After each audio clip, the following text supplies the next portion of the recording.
علیکم ورحمۃ اللہ وبرکاتہ۔ آج کی میری تقریر کا عنوان ہے سورۃ التوبہ پر ادبی و بلیغ۔ الحمدللہ رب العالمین والصلاة والسلام علی سید المرسلین ختم النبیین شفیع المذنبین رحمۃ للعالمین حضرت محمد مصطفیٰ صلی اللہ علیہ وسلم۔ معزز سامعین کرام، سورۃ النبی صلی اللہ علیہ وسلم دراصل وہ بحر کناری ہے جس کی گہرائیوں سے حکمت و بصیرت کی لالو بحر برآمد ہوتی ہے۔ آپ صلی اللہ علیہ وسلم کی ذات اقدس سراپا نور ہے اور آپ صلی اللہ علیہ وسلم کی ذات اقدس سراپا نور ہے اور آپ صلی اللہ علیہ وسلم کی اتباع انسانیت کے لیے تاج رہنمائی کا مینار ہے۔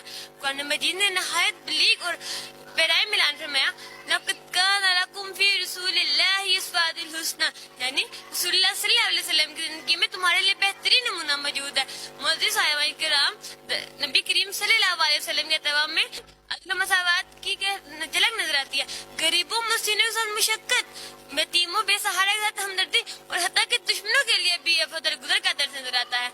معزز سامعین کرام، حضرت محمد صلی اللہ علیہ وسلم نے ہمیں یہ سکھایا کہ ہم علم کو بھی سمجھے اور دین کو بھی۔ ہمیں اللہ تعالیٰ سے دعا کرنی چاہیے کہ ہم دین پر بھی توجہ دیں اور ہمیں اسلام پر بھی توجہ دینی چاہیے۔ آپ سب کی سماعتوں کا بے حد شکریہ۔